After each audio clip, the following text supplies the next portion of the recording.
I've made a little agenda. So would you like to share any successes this past week? Have you had anything spectacular happen that you want to mention? I do. Oh, we like that. I did change my Facebook around. I did what you said on my Facebook to connect people on the business pages instead of the personal page. Mm-hmm. And then I took your tip on putting my new YouTube onto my Facebook and onto my LinkedIn profiles into the business pages. So Fantastic. I that's love what action takers. yes. Well So done, Michael. I felt proud of, And did people start moving over from your personal page to your business page? I only did it on Sunday, and I haven't moved on And that you yet. must keep urging them on and obviously give them the link to your business page to make it easy for them to go there. Yes, yes. Okay, good girl. Any questions about the past week or something new you've seen that's being done out there that you're wondering about, or observations? There's something I want to ask, and it's got nothing to do with us, but I heard now that people are paying like 10,000 Rand for Facebook marketing with something like that. You know, to pay 10,000 Rand and get a good return on investment for me make no sense. Yeah, because it's this one friend that I've got, she's with another agency. She's did this big investment with this guy for 10,000 Rand for Facebook marketing to post, to get sales from out of it. So Lizelle, the only thing I can say is please keep track of it and let us know what happens. Yeah, I will ask her, Yeah. Every couple of weeks, just check in with her and say, so how's this Facebook marketing going? And be very positive so she doesn't think you're criticizing. It would be very interesting for me. What I can tell you is if you were to use that 10,000 Rand and actually do a good Facebook ad campaign, you probably will get return on investment. Yeah. But 10,000 Rand is a big investment. And for me, I want to be very sure I'm getting my return on investment. I mean, I'm boosting posts at 55 Rand a day, which for me is doable. I can think 55 Rands a coffee, that works for me. Yeah. But 10,000 Rand a month makes me very nervous. Yeah. And now obviously she won't share with me the templates and stuff that these... No, of course not. But you can just know whether it's making her doing success or not. If it is successful, I promise you I'll investigate it and find out what the hell they're doing. But I have seen no evidence of that kind of thing working. All I see from my gurus is systematic, consistent, quality content. Yeah. And then every now and then, if you've got a post that's working really well, to boost it or advertise it with a call to action. Yeah. It's like and maybe it's wrong from my side, but I've never tried to sell properties on Facebook. To be honest with you, I don't see how that can work because how can people buy from somebody they don't know from a bar of soap, especially in your market? Yeah, because there's this one girl from EXP, which I met up, and she actually paid a guy to get leads. So I said to her, why are you doing this? And I don't know even if she succeeded in getting one lead. You see, that's why your social media is intended to get you leads and word of mouth referral, because people get to know, like, and trust you. So it's very organic and natural. Yeah. So, for example, my boosted ads are just about boosting content that my followers have already shown me that works. So it's not really selling, but it's posts that are helpful, that are engaging. I boost those to attract a wider audience. From there, in my opinion, I've got to prove to those people I am worth your attention. Yeah. Because there was also something else that I saw Yeah, is social media now becoming the new cold call? That was Yes, also something that I saw. yes. Certainly with messaging, I'm getting a hell of a lot of it. Yeah. But I'm not unusual. When I get those cold calling messages, I go back to the people and say, why would you already be selling to me when you don't even know who I am and what I do? Yeah. It is definitely a form of cold lead generation. That's what your attraction to your platform's about. But on your platform, you are warming them. Yeah. And then you should be your email marketing. That's where the system is collapsing, because that is the level at which you take people on the next step and you get them to realize you know your business, you're worth following, where you can actually promote your next listing, Sonia, your next event, your next course, and people will pay attention. I've proved it, guys. The whole of the year that I was doing those free workshops for everybody, the registrations came from my emails, not from my Facebook posts. You've got to get them to opt into your list, be it whatever you prefer. It could be your WhatsApp marketing, but whichever, WhatsApp or email, you've got to take them with something meaningful. We need to give them something that they want in exchange for that very precious cell number or email address. If I may just come in here, I've been doing LinkedIn marketing solidly for 3 years now. And in the first year, I didn't do a lot, but I got a lot of feedback. And I've noticed that people are getting less and less attracted in terms of there is so much out there and they don't know what to grab. So we need to understand that there is a lot of information out there.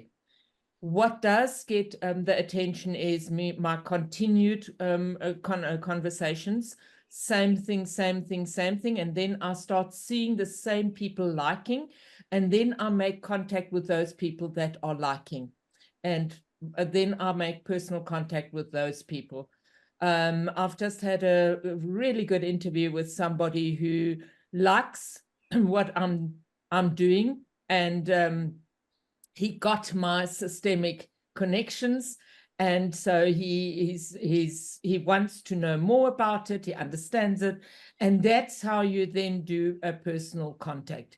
So your face has to be out there, that when people are searching, that you come up because they have seen you again and again. So they may not contact you, they may not look at you, but because you're there all the time, that's where the connection then comes. So it's a lot of work, a lot of give, but I read somebody that says give more than you can expect back. So don't expect the return, just do the giving. And that's what I preach every single week. So thank you for that, Sonia. So I hope that's given you some encouragement. You're on the right track. Just keep at it, girl. Yeah. Thanks. You've got a beautiful face, you've got a beautiful energy, and it'll come through. Today, girls, thank you for that. I'm going to share some, I think, nice tips with you today that is related to the week ahead. So what's new this week? We're just going to remind you that Update Your Bio Day happens this next week. And there isn't a better reminder to go and flip and update your bios, because we tend to ignore them and not do them. So this is the reminder. So we'll get to that.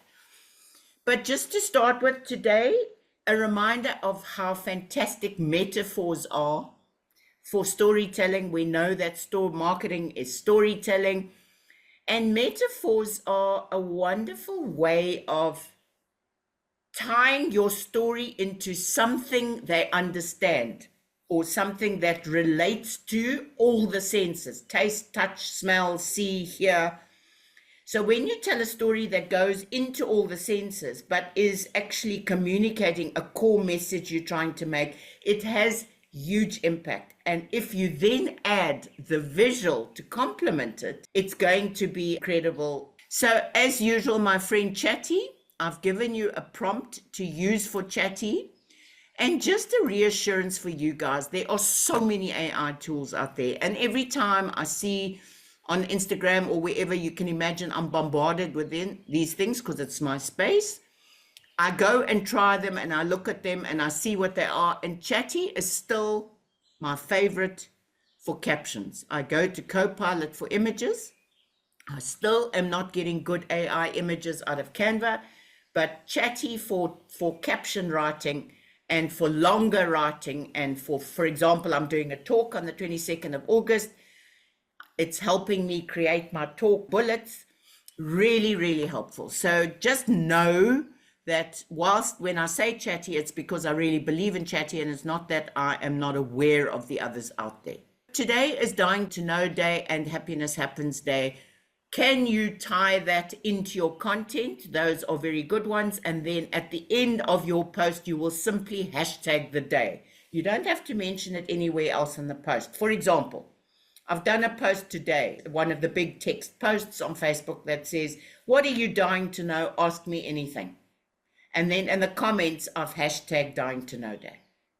So it's very subtly woven in there. That's a way I've used that hashtag today. And then Happiness Happens Day, Sonia, I think there's a good opportunity there for you to share something positive. Hashtag it, Happiness Happens. And it is a hashtag. If people search that hashtag, your content appears in that conversation bucket. Remember, that's what your hashtags do. It sorts conversations by topics. Metaphor lesson is going to be in the lesson for this week in the content marketing course. So I'm not going to go into great detail here. I just want to share a couple of tips with you. I've also done a blog, which I'll show you in a minute to make a point. But all this will be as a lesson just to tell you two for your area how Chatty responded with that prompt to your industry. So for real estate, thinking about selling your property, imagine your home as a treasure chest. We will help you fight off the pirates while we unlock the hidden value and find the perfect buyer who sees it as their gem. So can you already visualize the picture? Mr. Depp as a pirate with a quote and going, and then for wellness, working with me is like planting a seed in a nourishing garden. Together, we nurture your well-being and watch you bloom into your best self. Again, you can rewrite it a little bit, but I can already visualize a little video of a seed growing into a flower, and I'm sure you'll be able to search that on Canva, and then you put a beautiful voiceover that makes your point. So I've done that for all the niches, and then I quickly want to show you how the point I'm trying to make of how the images reinforce. So this is my blog. You can go and check it out with a link, but I just want to show you how I've created. So first of all, notice the branding, so my color, and then how I've interpreted just simple words to make the point. So there's simplicity and clarity, emotional connection, memorability, storytelling, uniqueness and differentiation, universal appeal, imagination and creativity, suggestive influence, engagement, attention, personality, brand building. The visual element of the picture reinforces your caption. And you can have such fun with how you use the images to reinforce the point. So metaphors are a really, really great part of social media storytelling. And I urge you to use them and have fun with them and get a serious message across and a very relatable. Tomorrow is a Women's Day. I wish you guys the most beautiful Women's Day. And my prompt here is to share collaboration or give a shout out for a woman you admire. Something like that. It is a very viral day. Think about shareable content. What can you put out there that people will want to share? And remember, we've talked a bit before about shareable content, is people like to share something that reinforces what they're thinking, what they believe, a message they want to say. And I've given you some ideas here. Use an influencer, author, a podcaster, a fabulous TED Talk that has inspired you. Right, update your bio day. So it's at the weekend, update your bio. Obviously, you don't have to do it, but the lesson for this week is in the next week, please take the time to go and revisit your bios on all your platforms. Remember to use them to promote your business. What does that mean? Give people the next step from your bio. Your bio doesn't just sit there with your contact details. My advice to you is use the value articulator statement that I've taught you heaps of times. It is in our learning course. Either use that or your own words, or ask Chatty to give you an updated bio. I'm going to give you tips also in the online portal, a list of bullet list for each platform, what you should do. But I want to remind you that it gives people the information they need when they first land on that platform. That's the most important part of a bio.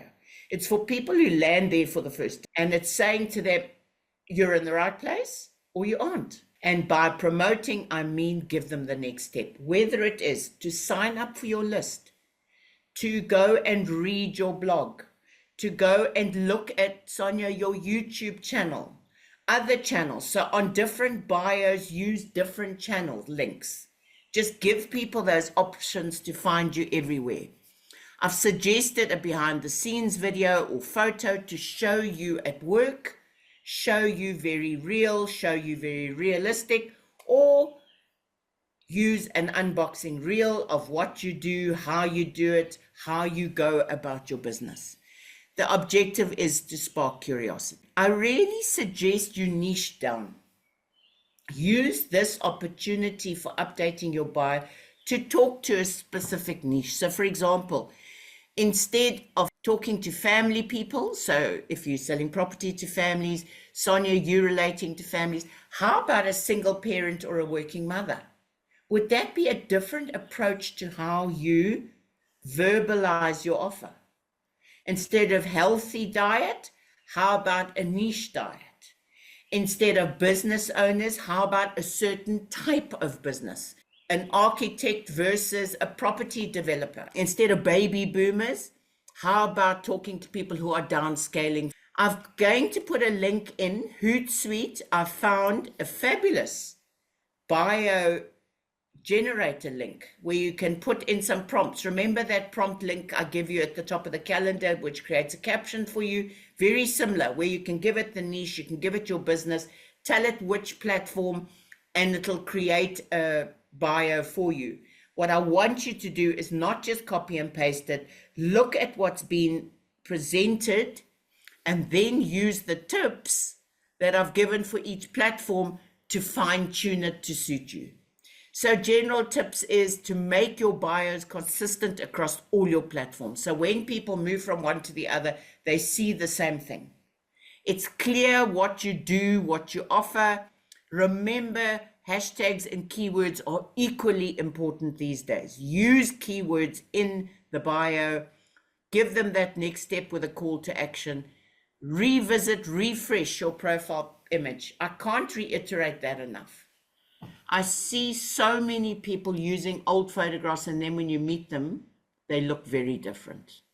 It's not realistic, and it's kind of a shock you don't want to bring into the equation. Use something current now that helps people know what they're going to get.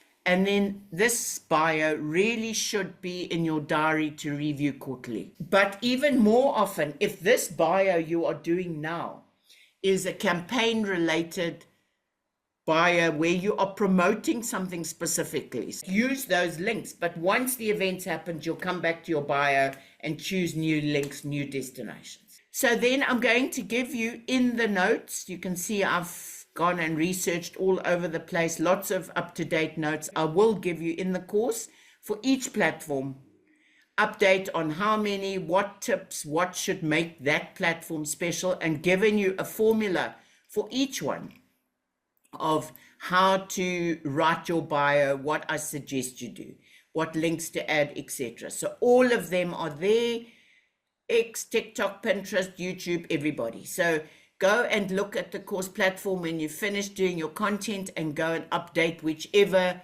platforms you need to update. Everything will be in CMK for you. So on the 11th, I'm just suggesting you learn from them, because the objective of this post is to start to understand more about and the significance of the best time to post. It is such an important activity. You don't just put it out there as soon as you've created it and post it. In the post, I'm saying, are people morning people or night people? But there is so much more to it. The best time to post has got elements like the platforms. So LinkedIn, people are not sitting scrolling through LinkedIn in the day. It is professionals who are generally doing work early in the mornings, sitting in their studies late in the evenings, or going into their social media platforms at lunchtime. What you do have to relate to is your audience demographics and their everyday. What are they doing? Because that dictates when they are sitting on social media. In addition to that, it is the peak activity times that the platforms suggest to you. So the platform, we know when we use Meta to post, the platform says post or peak time is this time. But now my question to you is, should you be posting at that time or not? Is your message suitable for that peak time? Is there too much competition at that peak time? Is there another time where you might get more attention, depending on what type of content you're posting? So this is strategic. It's not just about the platform, about your audience. It's also what you are posting, and have they got the time to take in what you are posting? Your industry. When are your competition posting? You don't want to necessarily compete there. So when is the other best time to post? When can people watch video versus reach text? Video takes data. People want to be on Wi-Fi. They want to be on Wi-Fi when they are watching your videos, when they're looking at your YouTube. When is the best time to post that? Late afternoons, weekends, early mornings when they reach for their phone and their coffee. And then days of the week. Weekends, much more entertaining than learning. What do they want to see at weekends versus what do they want to learn in the week? And then being there consistently. You can't pop in and out one day and not be there for a week and suddenly pop back in again. And finally, learn from what you're doing. Learn it, rinse, repeat it. And keep testing, keep perfecting, because everybody is slightly different. What I'm doing is trying to help you learn what works for you, your content, and your audience. World Elephant Day, so I've given you a tweak on this, and there are some super images of elephant in the room on Canva. I've used a couple in previous trainings, where my first slide is, let's address the elephant in the room. What is your limiting belief as you are listening to me now? And you see every person in the audience's face change when they see those elephant in the room pictures. So try one. Try an elephant in the room, either a GIF or an image from Canva. And what is the elephant in the room for them? The market is down, bad time to sell. How can you address that and allay their fears? That is the elephant in the room. Limiting beliefs about it's your parents' fault. You know, a lot of people have had bad upbringing and have succeeded. So let's address that. I'm just giving you some ideas. But the elephant in the room could be a great way of opening a new conversation, but almost with a tongue-in-cheek approach. And then at the end of the post, you hashtag World Elephant Day.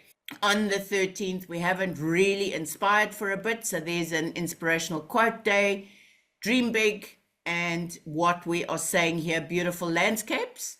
What works for you? Is it sea? Is it mountain? Is it river? Is it whatever?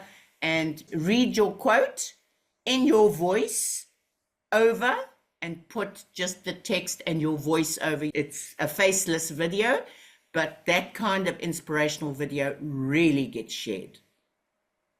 The other alternative, of course, it's Prosecco Day. So who doesn't love saying cheers with champagne? You could be doing that as well. And then on the 14th, in the world of fake and insincerity, I'm urging you to reinforce your value statement.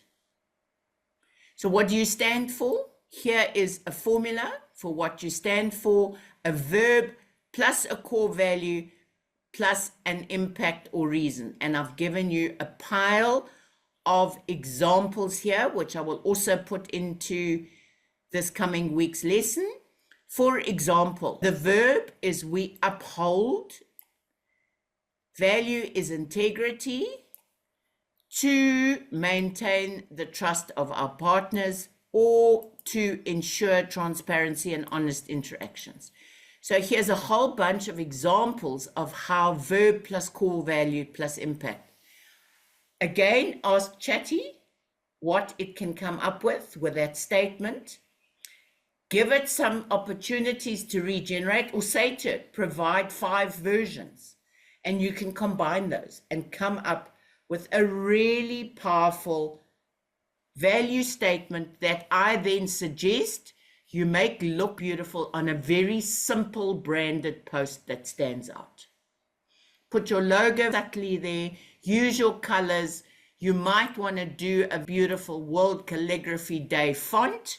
Use calligraphy. Canva's got beautiful calligraphy fonts, and it'll make your content look quite different. And then your caption can refer to the world of fake and insincerity, overused authenticity. This is who we are. This is what we stand for. That's the kind of content that builds trust, that gets people following you and paying attention. Days of the week are there. Remember to visit them. If one of these days of the week pop out at you, use it. Create content around it. Ask ChatGPT, what can I write about Foodie Friday that is going to relate to real estate? And you could come up with something really silly you just don't know. I know it'll come up with something like, dealing with us is like a pizza with all the toppings or something. You'll find something good. I've got promote social media proof. So what I'm trying to get you here is to share a testimonial or a screenshot video testimonial from a client, and then in the caption putting just saying in fancy text. But what I had great fun with, again, reiterating what I said right at the beginning of the lesson, I'm constantly revisiting the tools.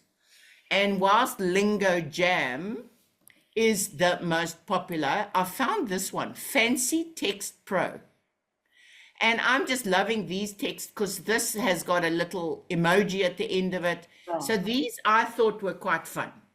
Yes. So you can then just put your just saying into Fancy Text Pro, and it comes up, and you would have just that in the caption, and then share your visual of the testimonial. And that's a light-hearted way of providing social proof about who you are. It is, after all, World Greatness Day. So why not be out there about your own greatness? There's lots of done for you Women's Day posts in Dropbox where you can just use it. It's already got a quote and a nice image. If you're stuck for time, go and grab that now and just post it tomorrow, and then add a nice caption of your own in your own voice. And then why not so long go and play with ChatGPT and ask it to create a metaphor for you to communicate your USP. And it's long weekend, so we can play around. Exactly. Have some fun with this. The great thing about long weekends is people on holidays and long weekends are on social media more. Yeah. So use the opportunity to stand out. Many people are corporate and work. They are taking time off. They are spending time on social media. So you guys have an opportunity as business owners to be out there in front of your ideal audience. How do you watermark your logo on Canva? Can you do that? No, but you use a template, and you just, when you've created your brand kit, you put your logo on each template. A watermark is actually an image that is over the content, over the whole image, because it is there to protect images that are bought, or content that is bought, or content that is copyrighted. Oh, So okay. Canva, the Pro Canva has the Canva watermark over images. Stock Photo has the watermark over Yes. images. So if you haven't bought it, it shows you haven't bought it. No. So don't be confused about a watermark and branding your content. What I do with my branded content is sometimes it has a logo, but sometimes the logo on it doesn't help the shareability of your post. Sometimes people don't want to share it if it's got a very visible logo on it. So what you might want to do is consider just using the icon, which then is very subtle, or you will see what I do on a lot of mine is just share my brand hashtag. I just have leave ordinary behind, a little bit of my color content, but I don't have red matchstick on there. On some of your posts, you've got your red matchstick, which is very Yes. cool. Yeah. So you would just, when you design your brand template on Canva, go and make like 6 different posts. Put your logo in different ways in different formats. And then when you create the post, it's already there and you can edit it, you can make it bigger, you can make it smaller. Have some fun with designing templates for your brand. And then if you save it as a brand template in Canva, you go back to Canva, you say, open the brand template, and it'll say you are now using the template. So you can edit it and play with it, but it's not going to damage the template. Okay. Thank you for joining, and have a great Women's Day weekend.